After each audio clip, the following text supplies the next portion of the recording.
Good morning class 8। कैसे हैं आप सभी? चलिए, बहुत ही बढ़िया। हम हमारी हिंदी व्याकरण में पढ़ रहे हैं हमारा पाठ लिंग, जेंडर, है ना।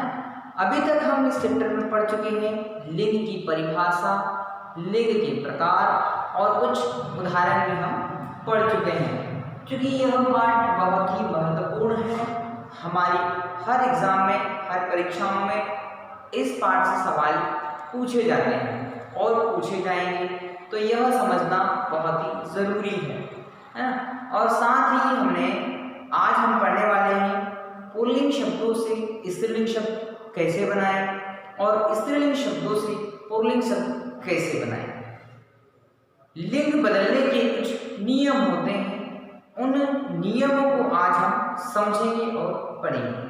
तो चलिए शुरू करते हैं। हमारा सबसे पहला नियम आ प्रत्यय लगा करके। अब कुछ शब्द ऐसे होते हैं, कुछ पुल्लिंग शब्द ऐसे होते हैं, यदि हम उन शब्दों के पीछे आ प्रत्यय लगा दें तो वह स्त्रीलिंग बन जाएगा। उपसर्ग और प्रत्यय तो हम पढ़ ही चुके हैं। प्रत्यय पीछे लगते हैं, उपसर्ग शब्दों के आगे लगते हैं। यहाँ पर हम प्रत्यय लगाएंगे, मतलब शब्दों के पीछे आ को जोड़ेंगे। तो चलिए कुछ उदाहरण से समझते हैं। जैसे कि अज, अज है तो अज का क्या होगा? अजा। महोदय, महोदय शब्द पुल्लिंग शब्द है, इसके पीछे आ की मात्रा लगा देने से यह महोदया बन जाएगा। छात्र, छात्र शब्द के पीछे आ लग की मात्रा लगाने से यह छात्रा बन जाएगा। ठीक है। प्रिय, प्रिय के पीछे आ लगाने से प्रिया बन जाएगा। श्याम, श्याम के पीछे आ लगाने से श्यामा बन जाएगा। तनुज, तनुज के पीछे आ लगाने से तनुजा बन जाएगा। अध्यक्ष के पीछे आ शब्द आ मात्रा लगा देने से अध्यक्षा हो जाएगा। तो इस तरह से हम आ प्रत्यय लगा करके भी हम स्त्रीलिंग शब्द बना सकते हैं। चलिए दूसरा वाला नियम देखते हैं इसी का। दूसरे नियम में है ई प्रत्यय लगाकर। अभी तक हमने आ प्रत्यय लगाया था, अब कुछ शब्दों में हम ई प्रत्यय लगाएंगे, ई की मात्रा को पीछे जोड़ देंगे तो वह हमारा स्त्रीलिंग शब्द बन जाएगा। पुल्लिंग शब्दों से स्त्रीलिंग शब्द बन जाएंगे। जैसे कि पुत्र, पुत्र के पीछे यदि हम ई की मात्रा लगा देते हैं तो क्या हो जाएगा हमारा? पुत्री, पुत्री हमारा स्त्रीलिंग शब्द होगा। गोप, गोप के पीछे ई की मात्रा लगा देने से क्या हो जाएगा? गोपी, गोपी स्त्रीलिंग शब्द है। हिरण, हिरण के पीछे ई की मात्रा लगाने से हिरणी बन जाएगा, हिरणी स्त्रीलिंग शब्द है। बहरा, बहरा पुल्लिंग शब्द है, इसके पीछे ई की मात्रा लगाएं तो बहरी बन जाएगा। नर, नर पुल्लिंग शब्द है, इसके पीछे ई की मात्रा लगा देने से यह नारी बन जाएगा, नारी हमारा पुल्लिंग शब्द होगा। कबूतर, कबूतर के पीछे हम ई की मात्रा लगा देते हैं तो क्या होगा? कबूतरी, तो यह हमारा स्त्रीलिंग शब्द होगा। दास, दास के पीछे सा में ई की मात्रा लगा देने से यह दासी बन जाएगा, दासी स्त्रीलिंग शब्द होगा।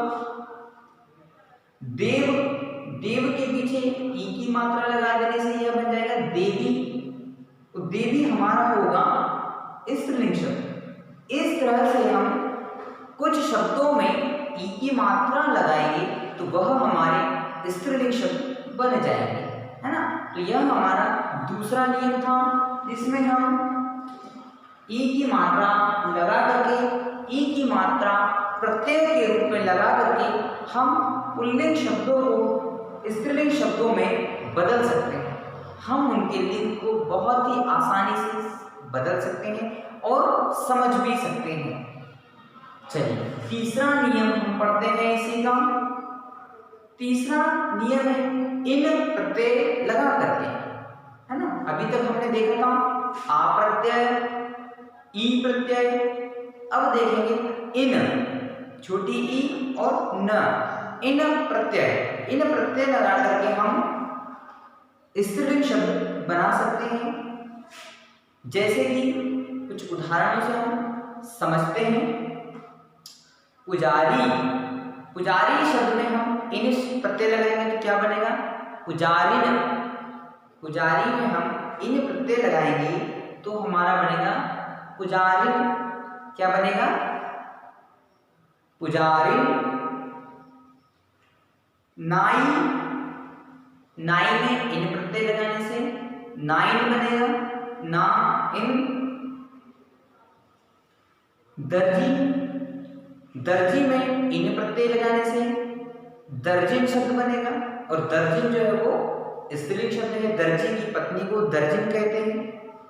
लोहार, लोहार का स्त्रीलिंग होगा लोहारिन, इन प्रत्यय होगा। लोहार में इन प्रत्यय लगाएंगे लोहारिन। लोहारिन स्त्रीलिंग शब्द है। भिखारी, भिखारी के पीछे इन प्रत्यय लगाएंगे भिखारी, तो भिखारी शब्द हमारा होगा स्त्रीलिंग। कुम्हार, कुम्हार पुल्लिंग शब्द है, इसके पीछे हम इन प्रत्यय लगाएंगे तो क्या होगा? कुम्हारी। इस तरह से हमारा स्त्रीलिंग शब्द बन जाएगा। मालिक, मालिक के पीछे इन प्रत्यय लगा देने से यह होगा मालकिन, छोटी ई की मात्रा आएगी क में, मालकिन, तो यह हमारा स्त्रीलिंग शब्द बन जाएगा।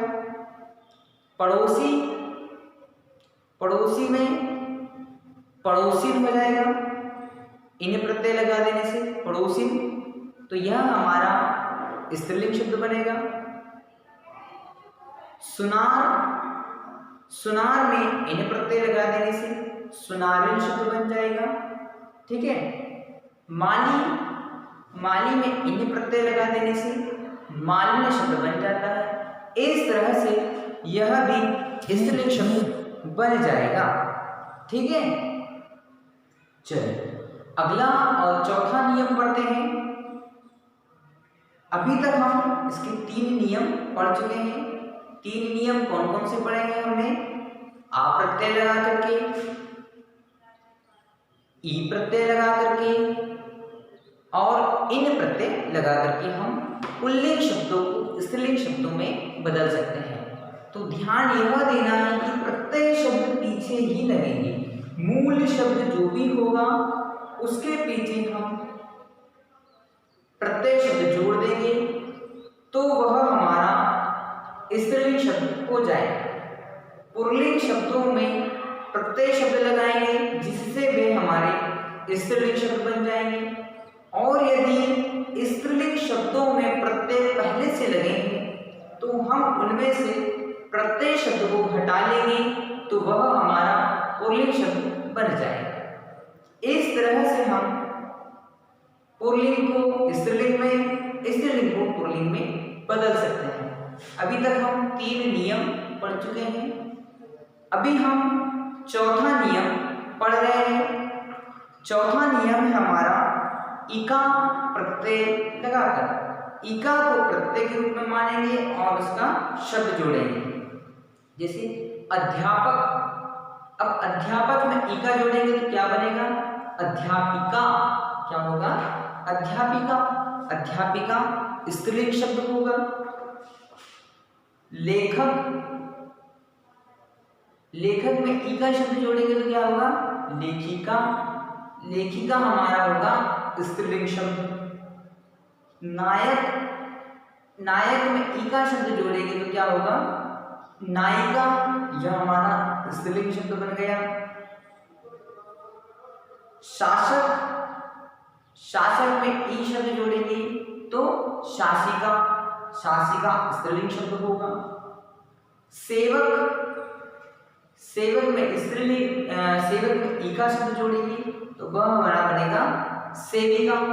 इस तरह से यह भी हमारा स्त्रीलिंग शब्द हो गया। पाठक, पाठक में इका प्रत्यय जोड़ देने से पाठिका बनता है, यह हमारा स्त्रीलिंग शब्द होगा। इस तरह से हम मूल शब्द में या पुल्लिंग शब्दों में प्रत्यय शब्द जोड़ देने से वह हमारे स्त्रीलिंग शब्द बन जाएंगे। ठीक है, तो आज हम 4 नियम ही पढ़ते हैं, बाकी के नियम हम अगली क्लासेस में पढ़ेंगे, अगले वीडियो में पढ़ेंगे, है ना। तब तक आप इस वीडियो को ध्यान से देखें और उदाहरण में इका तथा इन प्रत्यय लगा करके दो पुल्लिंग शब्दों को स्त्रीलिंग शब्दों में बदलें। ठीक है, थैंक यू।